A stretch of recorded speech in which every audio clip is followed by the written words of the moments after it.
بسم اللہ الرحمن الرحیم۔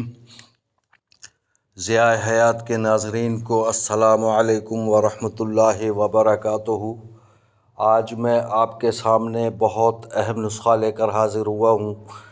اکثر شوگر کے مریض ایسے ہوتے ہیں کہ جن کے زخم لگ جاتا ہے اور پھر وہ ٹھیک ہونے کا نام نہیں لیتا، یا پھر شوگر کے مریض بہت احتیاط کرتے ہیں ہر جگہ۔ ویسے تو احتیاط کرنی چاہیے کہ ان کے کہیں زخم نہ لگ جائے، کیونکہ شوگر کے مریض کے بارے میں یہ چیز ہے کہ اس کا زخم بہت تاخیر سے ٹھیک ہوتا ہے یا ٹھیک ہوتا ہی نہیں۔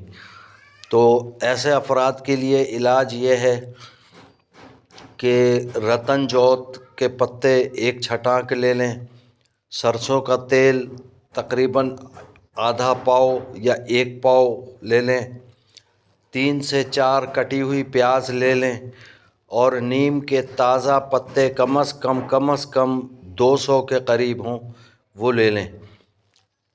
یہ تین چار چیزیں ہیں، بہت تقریباً سستی ہیں اور ہر گھر میں مل جائیں گی، سوائے رتن جوت کے۔ رتن جوت پنساری کی دکان سے ملے گا، باقی چیزیں گھروں پہ ملیں گی۔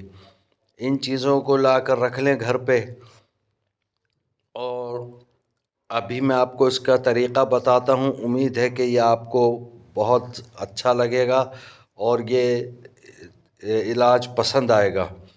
لیکن قبل اس کے کہ میں آپ کو اس کا طریقہ بتاؤں استعمال کا، آپ سے گزارش ہے کہ میرے چینل ضیاء حیات کو سبسکرائب کر لیں اور اس کو آگے شیئر بھی کریں، اور بیل آئیکن کا بٹن ضرور دبائیں تاکہ ہر نئی آنے والی ویڈیو آپ تک بآسانی پہنچ سکے اور اس کی اطلاع آپ کو مل سکے۔ بہرحال اب میں آتا ہوں اپنے طریقے کی طرف کہ رتن جوت، سرسوں کا تیل اور 3 سے 4 کٹی ہوئی پیاز اور 200 کے قریب نیم کے پتے جو ہیں، ان سب کو کھلی فضا میں تیل میں خوب پکائیں، اور پکانے کے دوران وقفے سے اسے آگ سے اتار کر کسی ڈنڈے سے خوب دباتے رہیں، کوٹتے رہیں تاکہ یہ نرم ہو۔ پھر جب خوب پکائیں گے تو ایک ایسی صورت نظر آئے گی کہ یہ پیسٹ کی شکل بن جائے گا۔ جب پیسٹ کی شکل میں بہت اچھے طریقے سے بن جائے تو پھر اس کو محفوظ کر کے رکھ لیں۔